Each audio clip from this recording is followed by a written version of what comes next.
سلام عليكم، أهلا وسهلا. اشتركوا في القناة الآن وفعلوا الجرس ليصلكم كل فيديو جديد. مغاربة يتضامنون لومومبا، المدرجات والمنتخب الجزائري يرد. أثار المشجع الكونغولي الشهير بلقب لومومبا تعاطف المغاربة والأجانب خلال منافسات كأس إفريقيا 2025 بعدما تحول حضوره في مدرجات مباريات منتخب الكونغو الديمقراطية إلى مشهد لفت أنظار الجماهير ووسائل الإعلام.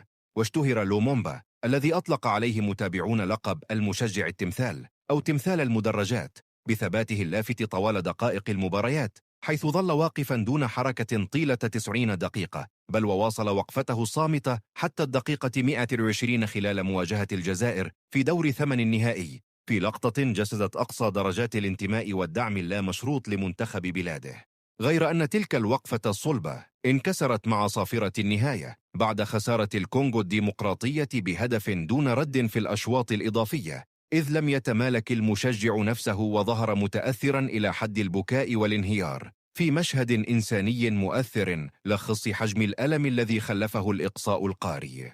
الشيء الذي زاد من حدة الوضع هي الحركة إلا أخلاقية التي قام بها اللاعب الجزائري محمد عمورة، الذي توجه مسرعا نحو المشجع وهو يقلد حركة الذراع في البداية قبل أن يرتمي أرضا بأسلوب اعتبره عدد من المتابعين ساخرا، ورأوا فيه إساءة للمشجع وللدلالة الرمزية التي يجسدها.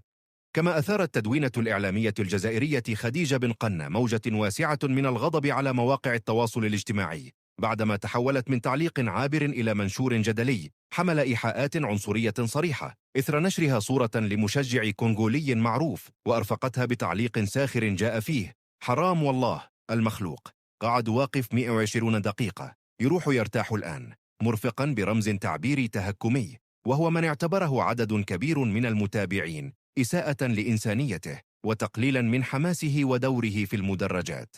كل هذه التطورات ساهمت في خلق موجة تعاطف واسعة مع المشجع الكونغولي، سواء من طرف المغاربة أو متابعين أجانب، إلى جانب عدد من المشاهير الذين أثنوا على روحه العالية وحسه الوطني. كما بادر كثيرون إلى الدفاع عنه، معتبرين أن ما صدر عن اللاعب والإعلامية يفتقر إلى أبسط القيم الإنسانية، مؤكدين أن كرة القدم فضاء للتقارب والوحدة لا للتفرقة. وفي هذا الصدد خرج محمد عمورة ببيان توضيحي أوضح فيه أنه لم يكن على علم في تلك اللحظة بالرمزية التي يجسدها الشخص أو الإشارة التي ظهرت في المدرجات، مشددا على أن تصرفه كان عفويا وفي إطار الدعابة وبروح رياضية بعيدة عن أي نية سيئة أو رغبة في الاستفزاز. وأضاف أنه يحمل كامل التقدير والاحترام لمنتخب الكونغو ولاعبيه، متمنيا لهم التوفيق في مسارهم القاري، بل معربا عن أمله في أن يتمكنوا من بلوغ نهائيات كأس العالم، في إشارة منه إلى روح الاحترام المتبادل بين المنتخبات الإفريقية. كما عبر عمورة عن أسفه الصادق في حال أسيء فهم تصرفه، مؤكدا أن ما حدث لم يكن مقصودا بأي شكل من الأشكال، ومعتذرا عن أي تأويل سلبي رافق الواقعة. وختم رسالته بالتأكيد على تركيزه الكامل على مستواه داخل الملعب وتمثيل بلاده بكل فخر ومسؤولية، موجها تحية خاصة للجزائر في رسالة حملت طابع التهدئة والسعي إلى طي صفحة الجدل.